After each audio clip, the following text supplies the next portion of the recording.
I am so excited that you are here for the beginning of Simply Sarah Season 3. Welcome. Whether you are listening online or you are here right now live, I am so excited that you are here.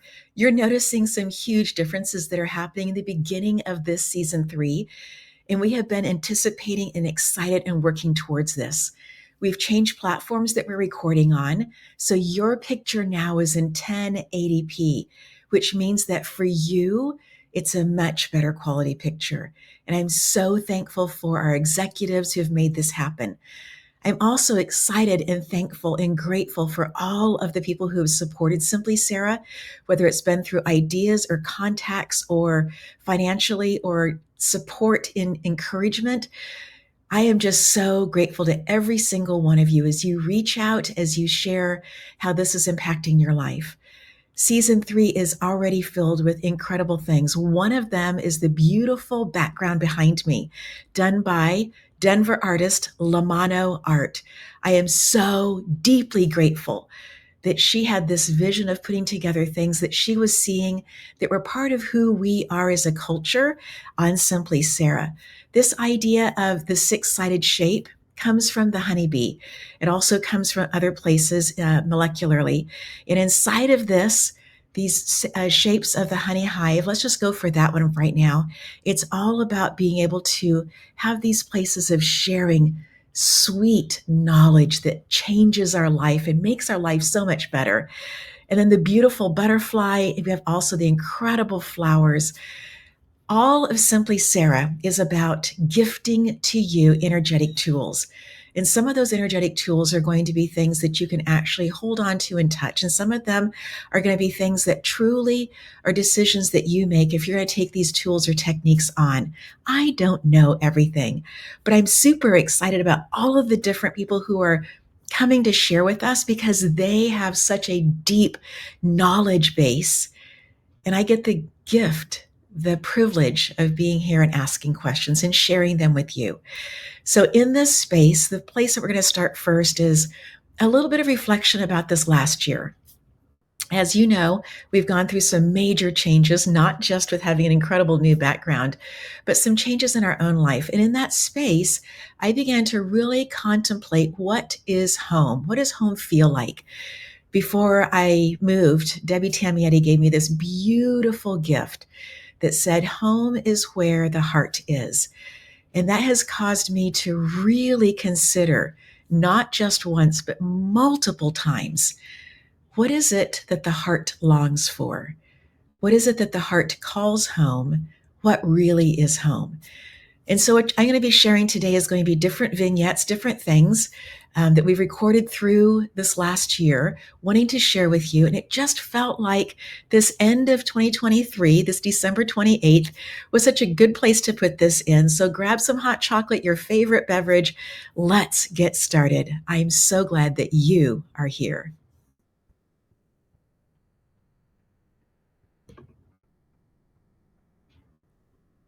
Have you ever been someplace that makes you feel so at home that you are able just to release all kinds of concerns and stress and be able to be super present with yourself?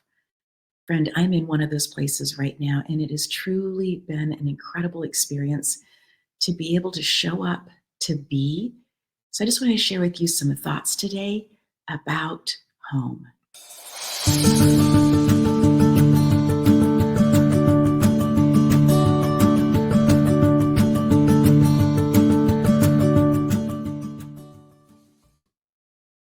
Over the last year, we've made some huge changes in our family life. Part of it was precipitated by our daughter visiting us and spending some time and saying, I'm really ready for you guys to sell the childhood home, the place that she had been, that we had all lived since she was in kindergarten, first grade.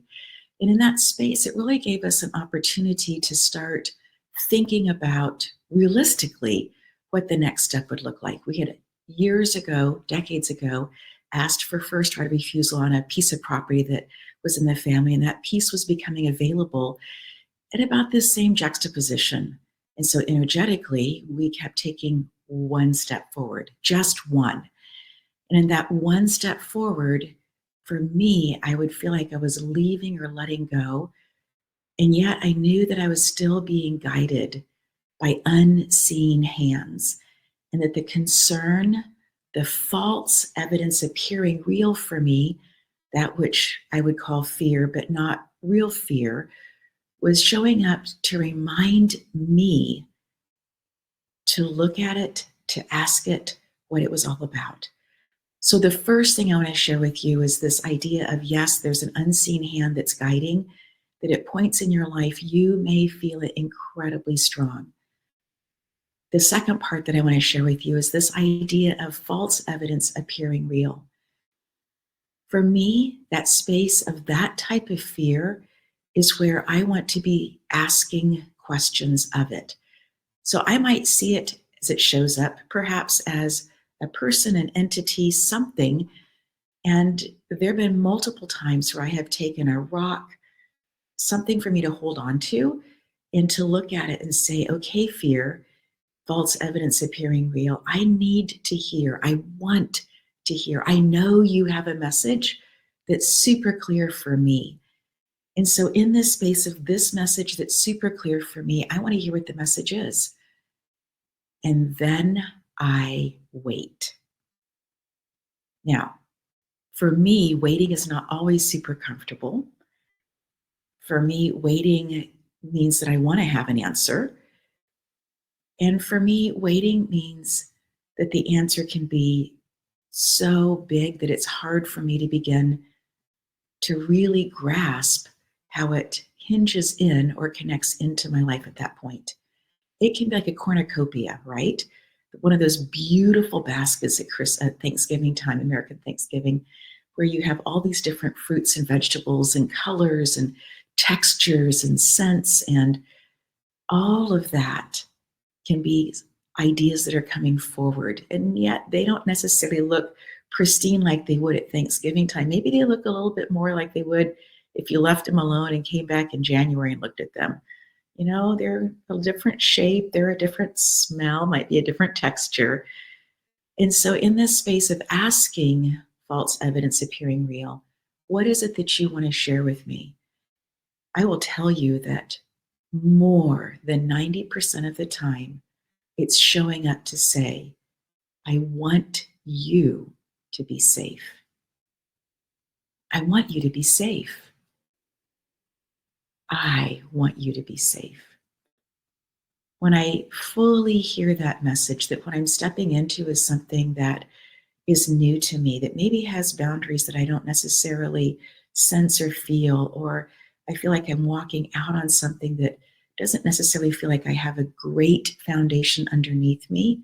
It feels new, it feels different. And yes, in my lifetime, I've gone through different relocations or different moves or changed jobs or changed where I was doing that job or changed how I was doing that job. But some of these pieces feel much more like a precipice. It feels much more like, is there really something that's going to allow my foot to land on it that's going to be solid?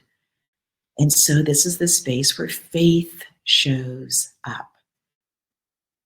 For me, faith is something that I have been working on my entire life. And I do believe that there's a strong possibility that even as I am going to my last breath, whenever that happens to be, decades from now, that perhaps even in that space, that there would be a growth point for me of still learning in that space of what it feels like to be growing in faith.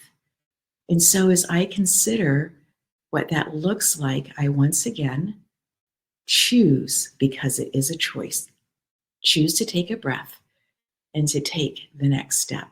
Sometimes it's the next step like, ooh, I've got this next step. Not sure what it's going to be like, but it's going to be fun. And I feel a little bit more jazzy. And sometimes that next step feels much more like I have on slippers, like what you'd wear in the wintertime, and just kind of pushing my foot forward just a little bit, just kind of inkling it forward to see if there is actually something that's going to catch me or it's going to be underneath. And so we made the decision to look for a real estate agent. It made sense on our side that if we were going to be moving to another property, if our daughter was saying that she was done with this childhood home, that we would be taking the steps to be able to start moving into a next area. And that would mean, based on decisions that we had made, looking at different things, that we would be selling the home that we had lived in for decades. So we began that process, and it's a multi-pronged process. It was looking and interviewing. It was realizing that there were lots of people that we knew who were real estate agents who may or may not be hurt that we hadn't interviewed them. It was closets and space, a shed, lots of things that needed to be gone through, that could be gone through whether we chose to sell right away or we chose to wait for a few years to sell. There was stuff that we could easily be going through, easily be making those decisions. And so then in that place, we kept taking these little steps forward. Some of those steps allowed me to sleep incredibly well, just felt like the right next step. And yet there could be this little bit of a, ooh, what are we really up to? What are we really doing?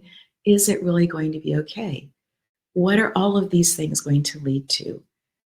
And for me, because I was in a position where we were performing, I was not looking for new energetic conversations that might be difficult about what this would look like for my workspace or my day job. And so I chose to talk to just a couple different confidants at work to say, just letting you know that my plate is a little bit more full as we are considering and thinking about these next steps and what this could look like.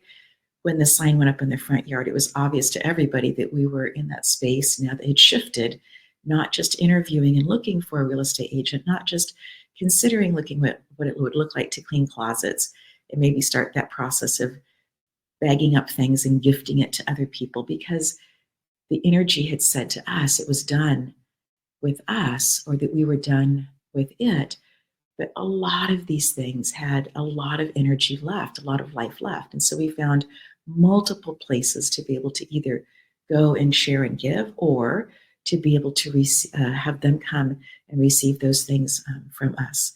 So as we were going through this process, the sign goes up. This now shifts the energy, right? Decisions are being made, and no longer is this a quiet internal decision. This is now something that anybody who's looking up for houses that are for sale can see that our house is for sale. Anybody driving on our street can see that our house is for sale. And we were only one of, for a while, the only in our very desirous neighborhood. And after a while, we became one of three.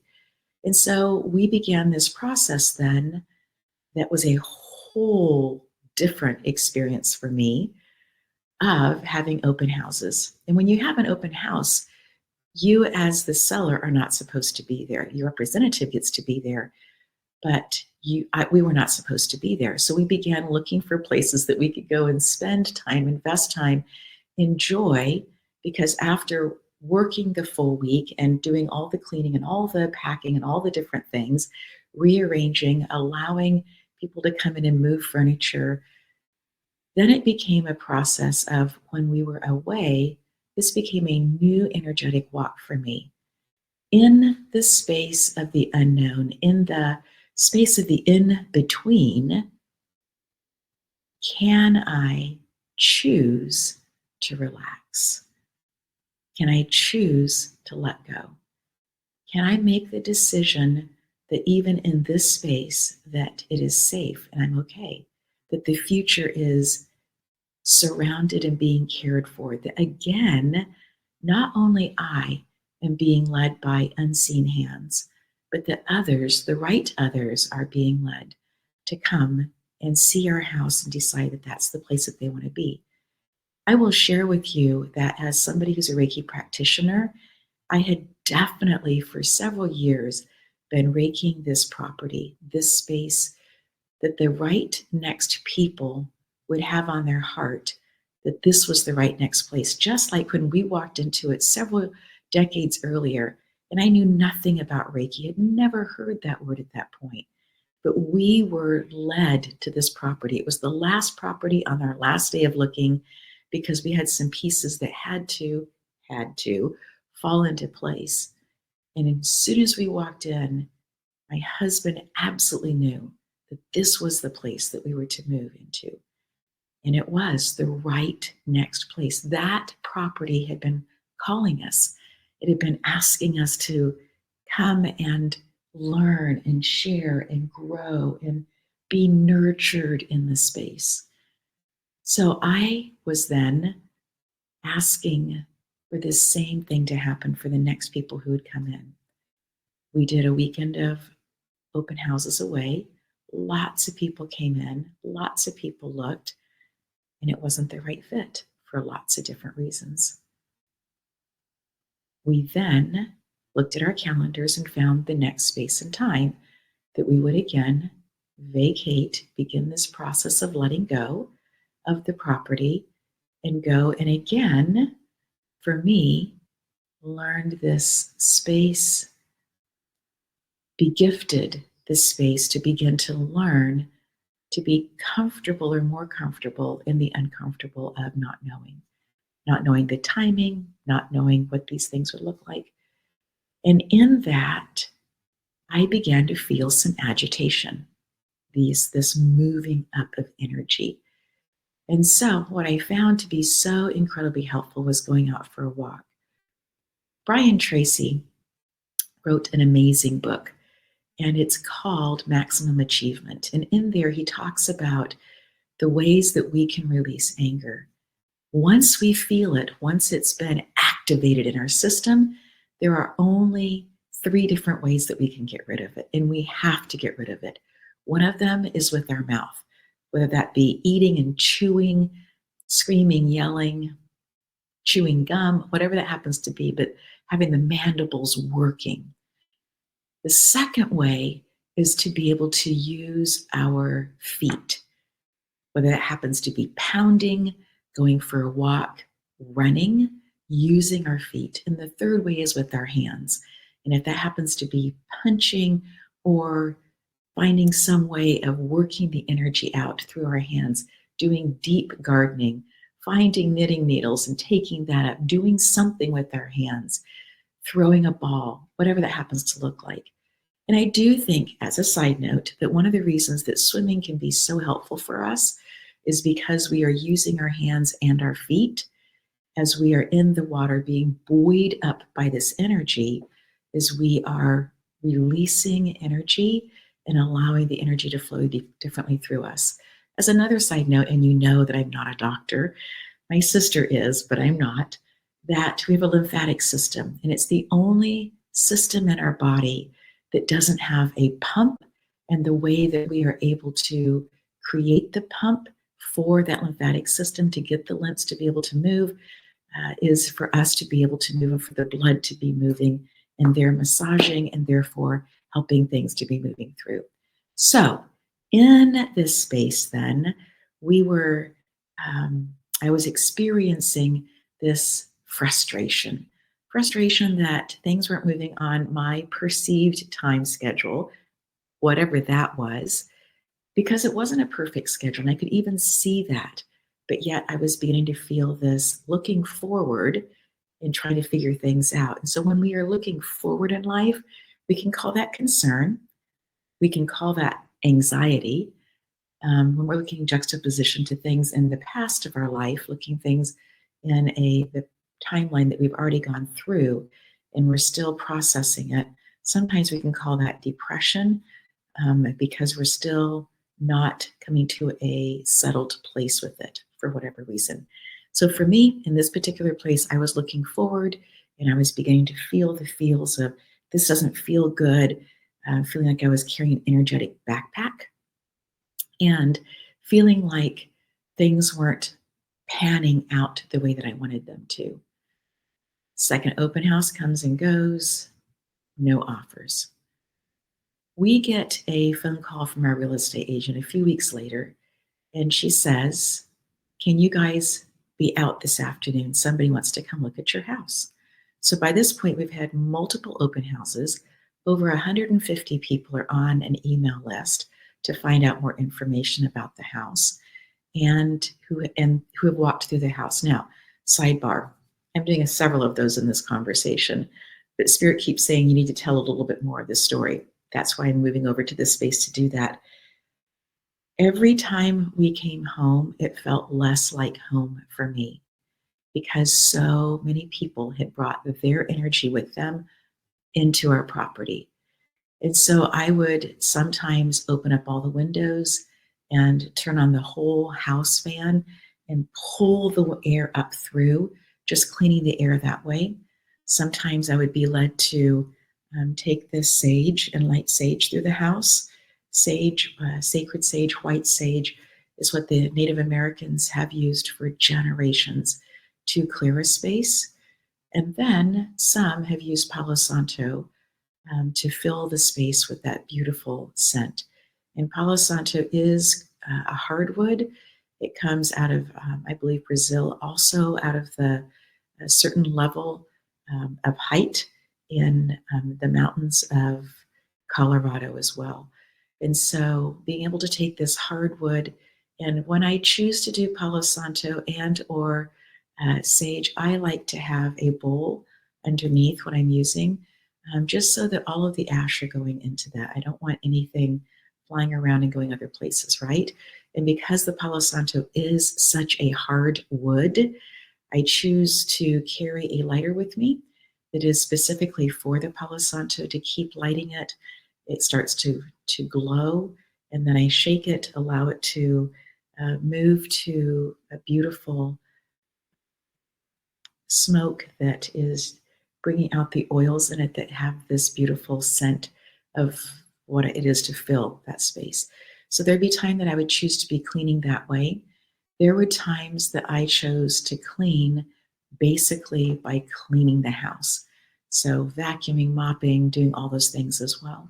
So in this space, I was using energetic tools that I knew, some of them very physical, some of them very practical. And I was also using things that were newer to me. When we put the whole house fan in, boy, that was a game changer. So that for me was a newer one of being able just to open things up and do that. So in this space of coming home, it felt less like home each time. So we get a invitation from our realtor to leave the house for several hours, that there was somebody who wanted to come and look at the house, and potentially this would be an offer.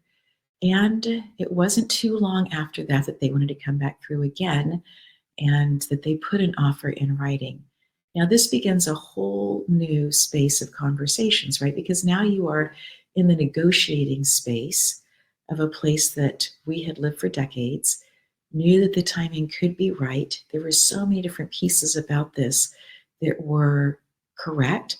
There were a few pieces that energetically I needed time to sit with, and there wasn't time to sit with it. Maybe 20 minutes, maybe an hour here or there. What I would have loved was to have more time. And yet because I was looking for confirmation, and yet the confirmation was coming in other ways with other voices that I wasn't necessarily used to listening to or used to using. So in this space of this unknown, of listening and taking these steps, I was also learning to hear confirmation in ways that were at times uncomfortable for me, at times ones that didn't dissipate my uncertainty, and yet they were solid answers. So then I had a choice. Again, do I choose to move forward with this, or do I choose to slow the process down until I feel more comfortable? What I know about myself and what I've known about working with other people in the Reiki world, mentoring new teachers, mentoring people who have taken Reiki classes with me, is that in this space of new, it can be really helpful to have other people to talk to about it. And so I did. I sought people who were not in the negotiating space with me, just to have conversations with, just to be able to say, kind of thinking through this, or I'm processing this. Some people would say, have a mentor, have somebody on the outside that you can lean into. And certainly having a mentor can be a super helpful part of making decisions going forward. Also, making huge decisions with other people, and asking them questions can also be a helpful piece in this. So as I began to feel energetically in my gut at times that things weren't quite right, I began asking for the right words to be able to ask the questions. And sometimes it was sloppy and messy in how I was asking, but I was being safe with myself, honest with myself by choosing to ask those questions. And as I'm sharing this with you, a beautiful being named Rocco, this incredible cat, is going to join me, and he may come sit up on my lap, and he may come say hi to you as well. And all of that is fine. But he is truly part of this delight of this space that I'm in right now, that I feel like I'm home, but not necessarily to any home that I've ever been to before. But there's this sense of opening and growing and being home.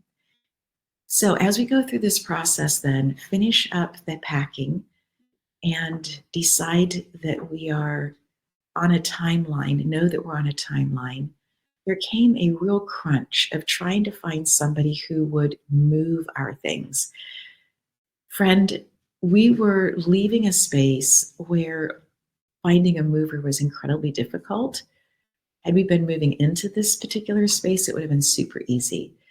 And so through a student that I had had probably 15 years prior, maybe more, I had kept in contact-ish with her mom, whose brother owned an international moving company, and began having conversations. And he graciously fit him into this incredible international schedule that he had to be able to have somebody in his company come by, pick up, and move our things. And we didn't need to have them right away because we were vacating the space that we had called home, but yet we weren't finished working in this particular geographical area. And so we knew that we were moving, but we had this limbo space, if you want to call that was almost 3 months long. I share this with you because this has been one of the most uncomfortable years of my life. And yet, as we were beginning this process, one of the deep desires of my heart, something that I had began searching for in 2012, having a space. You can come up, Rocco. Come on up. Come on up, big boy. Here's Rocco. He wants to say hi. There you are. You're saying hi to an international audience, Bubbas. You are, and you can sit here. I'm good with that. So for all of you who are listening in America and Canada and the UK and Australia, and then other, I just welcome you. I'm just so glad that you're here. And Rocco says hi as well. And he purrs very loudly, so you may hear him purr. And if he chooses to hiss, it's his way of saying, I love you. So just letting you know that he is here with us. In this space of this difficult year, I began to really think back on how in 2012, my heart's desire had been to find a way to be able to teach, to share, to have others share as well on an international level. And I knew that that was possible because I had been born and raised in the Democratic Republic of Congo. So I had been raised with people from all around the world. I had Reiki students who were taking classes from me who were in multiple different continents. And so I knew that these pieces, these breadcrumbs had been laid for me already. And in January of 2023, a dear friend of mine who we had been working on different projects together reached out to me, super excited to say that she had been offered a network of her own. She'd been doing Own Your Wellness. This is Julianne Meyer was her name at the time. She's married. Makiris is her name now. And she reached out to me to say, I've been offered my own network. I know this is the next step forward. I know that both of us see this vision of being able to impact lives for better on so many different levels. Come be on my brand new network called Achieve TV. I was the first person to say yes. In that, I also knew that Spirit had been answering my question, my desire, something that I had been building towards for over a decade at that point in that. And so, inside of us, putting the house up for sale, having people come, I was also on this incredible learning curve of what does it mean to have your own television show? What should the name of it be? Let's get a logo. Let's do some branding. Let's figure out who our audience is. Is the audience that I have had in other spaces, and am I bringing that forward, or is this going to be a brand new audience? All of these questions, all of these spaces, all of these things were things that I was doing at the same time that I was packing, as we were looking at what's important for us to keep, what do we choose to leave. One of the very interesting caveats of this whole thing to me was that I had learned early on in my Reiki training, so probably in 2009, maybe it was 2010, that when you buy furniture, that you are buying it at the space that you are energetically. And that's why when you move to a new location, sometimes energetically that furniture doesn't fit. And although we had had hundreds of Reiki shares and events at our house through the years and trainings, and the furniture had been perfect for the space that had the Reiki rock wall and had that incredible fireplace. All of it was perfect for that. We just knew that we weren't, for lots of reasons, taking the furniture with us. We'd made that decision years prior, that whenever we moved, the furniture needed to stay with the house. When we shared that we would be offering the furniture with the house, our real estate agent did her very, very best poker face. I am telling you that she worked really hard to not burst into laughter and say, that's never going to happen, that someone's going to want the furniture, right?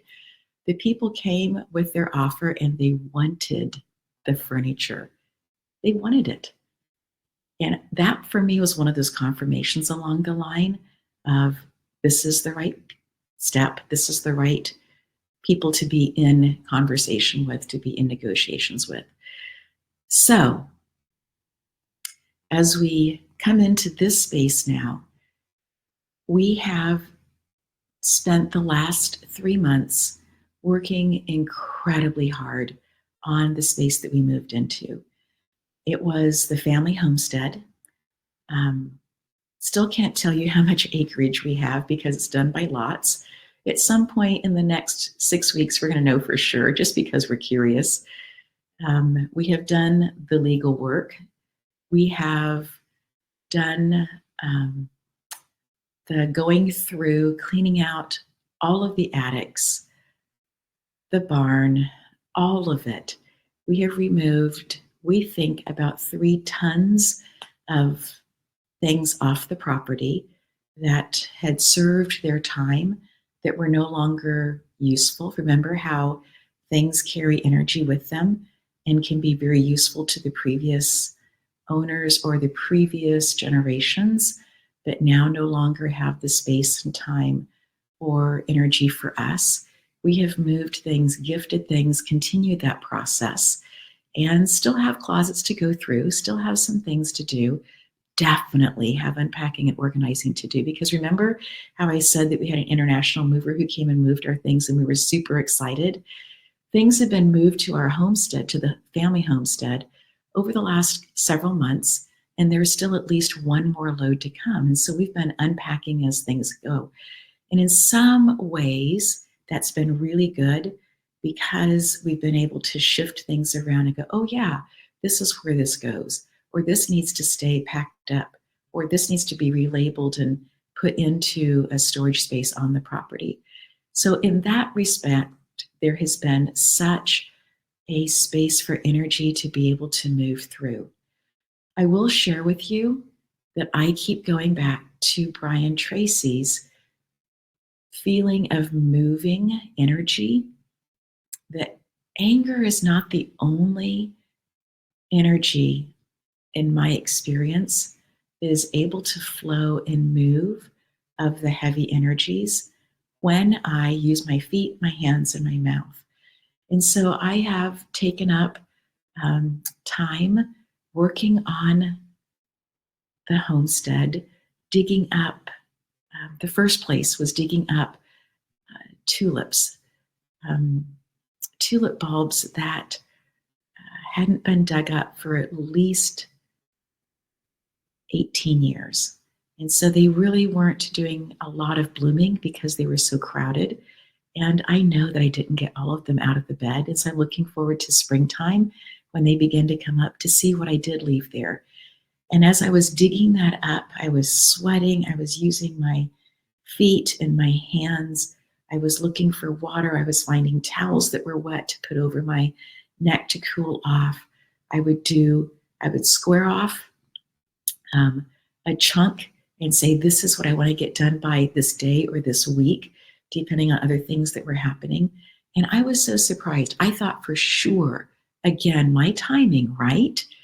I think that's part of my lesson for this year. My timing was I will have this huge bed dug up within 10 days, 2 weeks tops. It was 5 weeks before I had that full bed that was dug up, because what I wasn't taking into account is that I needed to create the new beds that they would be going into. And so began creating rings around trees that where we sit and look out the windows that go all the way down ceiling to floor, where we look out the windows that we can see those as winter begins to turn into spring months from now. So I was beginning to make the beds around those trees.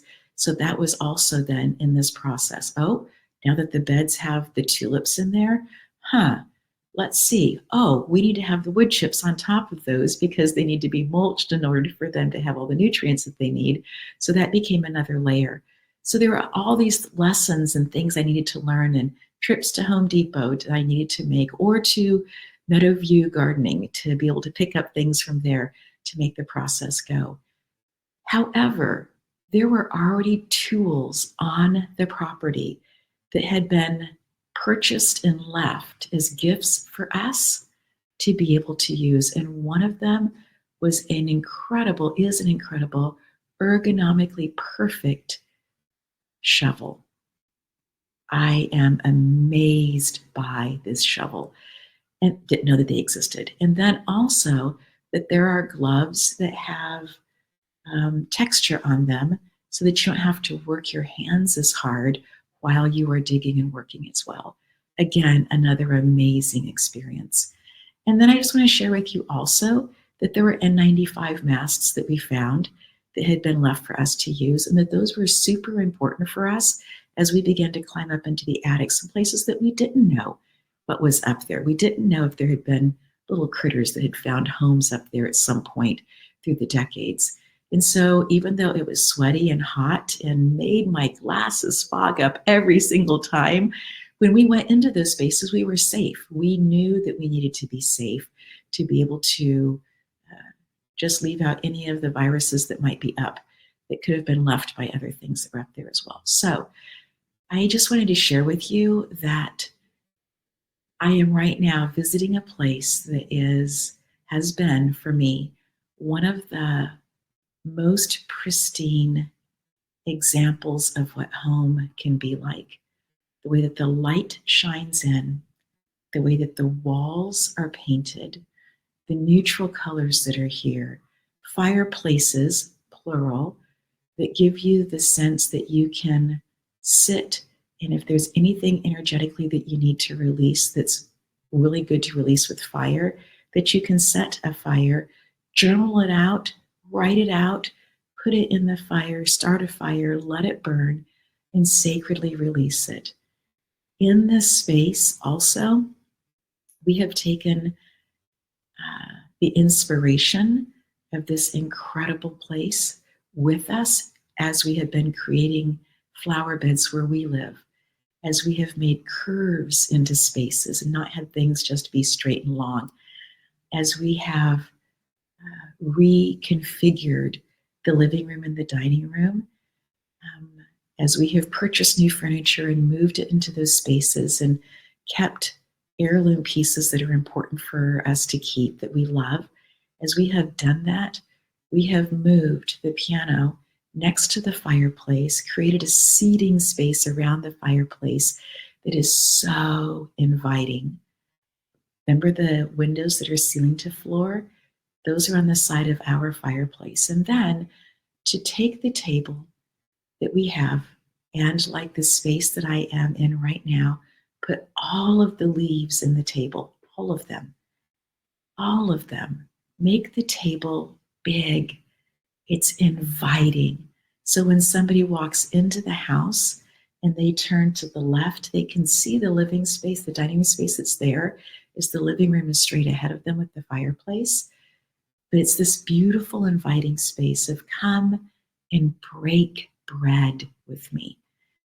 Isn't it amazing that no matter what system of eating that you choose to use to nourish your body, that it's on a cyclical pattern, and that however that cyclical pattern works for you, that you can find spaces to break bread with other people, and how deeply satisfying it can be to put the phones away, to not have a timer on, to sit and share, and to have this conversation about this unseen hand that guides. I can't see where the hand is guiding me. I don't exactly know where Simply Sarah is going to be a year from now. But what I do know is that over this last year, with all of the uncomfortable, it has been uncomfortable in that I am in that birthing canal of birthing something new, and that I know that I'm being guided. I know that it's good. I know that it's helpful. I know that the feedback that I receive is so pure of spirit and of heart. I am super excited that you are on this journey with me. And so as I finish up this space of recording today, pre-recording from this space, I'm here with just Rocco.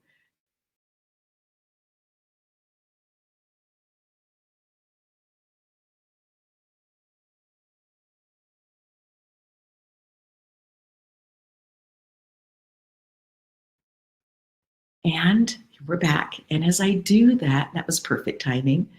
As I do that, I just want to share with you that I know that some of the audio and visual on the next points from the homestead are not perfect. We have purchased new equipment that we're going to start using as we are doing the Simply Gardening and the Simply Traveling. But I wanted to share with you things that we have made with you in mind. So I just invite you to know that some of the sound is going to be grainy, some of the visual is going to be a little bit off. But we have been creating different things for you that we want to be sharing. And so the remainder of this time is going to be that little videos that we've been making over the last 3 months, maybe 4.5 months, depending on how much time that we have here to share. So thank you so much for joining us. I just appreciate you opening up your heart, learning energetic tools, keeping, sifting and sorting, and keeping what works for you and letting go of all of the rest of it. Know that I care about you and that you are somebody who is so valued. Blessings upon blessings, my friend. I am so excited that you are here listening in this particular space and time. Thank you for listening to my thoughts about what home feels like and the whole journey that we took from where we were a year ago to where we are now. Just putting in the parts that talk specifically about energy, about the different decisions that we made. And in this next part now, I'm going to begin sharing some things with you. And yes, it's going to be simply gardening. We've also done some simply traveling videos, just ideas and thoughts along the way. But before we do that, I promised my email Thursday Thoughts group that I would be sharing in some other things. And so here are a couple stories from growing up. Grew up in Africa, in Congo. In one of those places, we had for a period of time, a chimpanzee. I don't know how the chimpanzee came to be living with humans. I just know that by the point that we came along, that the chimpanzee needed to have a place to spend the summer, and so we were the place to spend. And I'm going to try to find the picture to drop into here for that space and time as well. And then we also had African greys. And one of my very favorite stories about the African greys, when I was about 5 years old, as you may know, I should preface this, that African greys have this, parrots have this incredible ability to mimic what other people are saying and doing. So me, being a rather social being, even at 5, had been spending a lot of time in the African village, just really loving the time with my friends. And we would go out into the forest. We would pick tomwemwes, these beautiful little berries that would make the most delicious jam. And we would also go out and find mushrooms and chuka and different kinds of things. So my mom had it just about up to here about the fact that I wasn't showing up when she called my name, and let me know and that I needed to start showing up. So whenever she called, I was supposed to be there immediately. Just as fast as my little legs could carry me, that was my job. So I hear my mom calling, and I looking at the sky, and it's not dark enough for it to be supper time yet, but I'm hearing my mom call. So I run as fast as I can to the house and come bursting in the door, run over and find my mom. Here I am. So proud of myself, right? She called, here I am. Good things are happening. And she looked at me and said, I didn't call you. And I said, yes, I heard you. You were calling me. And at that point, the African gray outside, like on cue, called my name one more time in my mom's voice. And that's why I'd come running as well. So here we go on to simply gathering, or simply gardening, and simply traveling.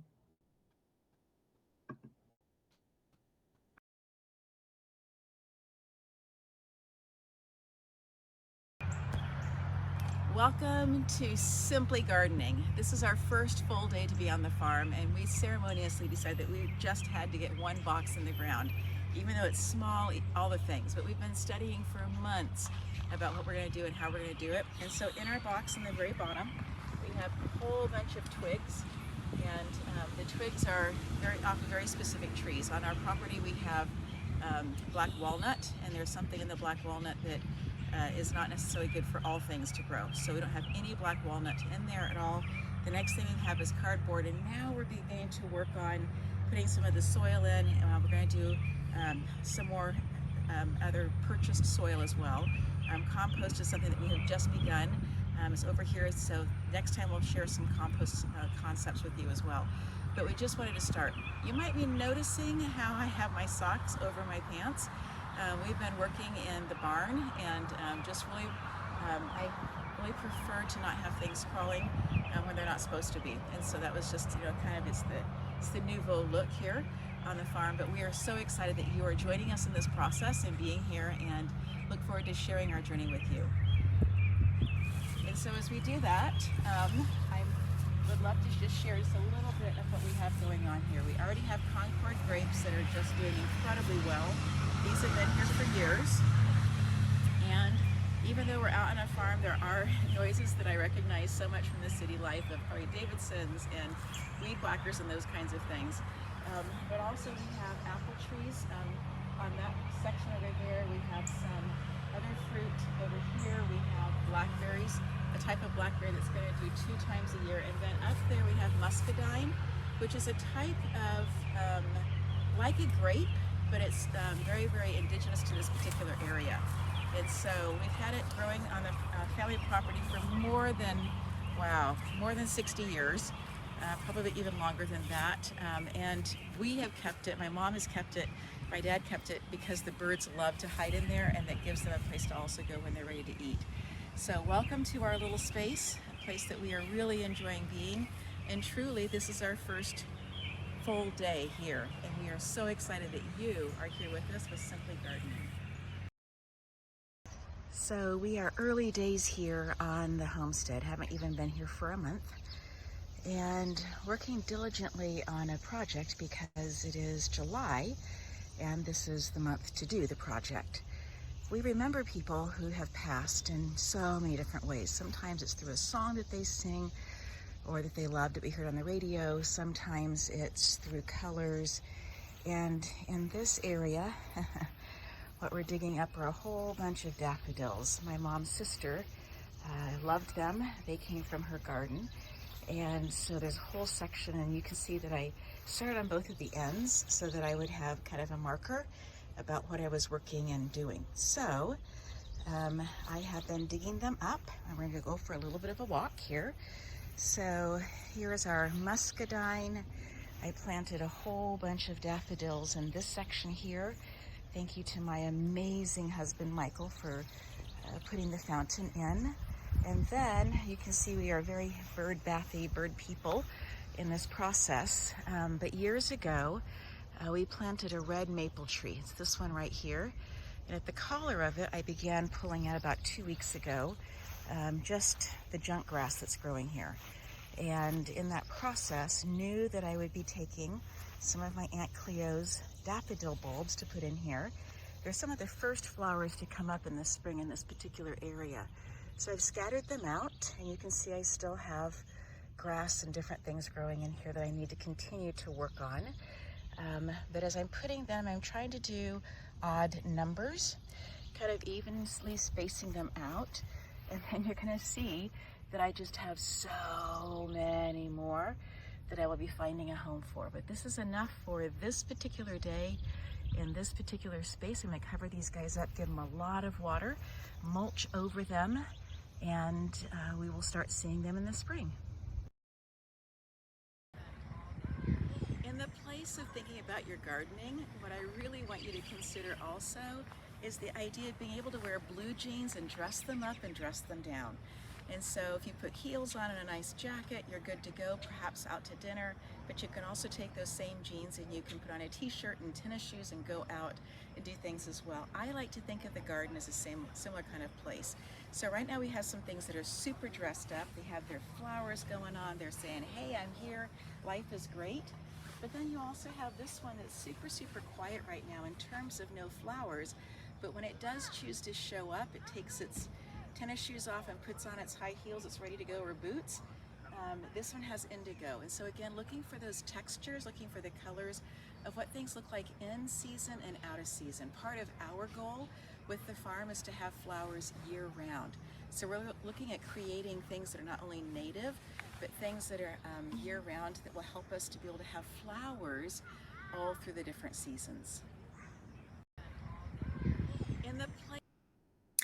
Ladies and gentlemen, thank you so, so, so much for sharing this time, allowing me to work on this new platform, wave.video, loving all the different pieces that it brings in and allows us to use. And just so grateful that you're on this journey with me, with us, with the full team. And let's do this new year right, 2024, as we come into it, bringing our hearts open. And yes, all of us have gone through heartache. All of us have experienced loss at some time. But this is a space that we can choose to say, in 2024, I'm going to step into this year. I'm bringing my best self, and I'm going to be sharing with other people the best things I learn along the way. And that's what we do every single week here on Simply Sarah. So glad that you are here with us. Blessings upon blessings.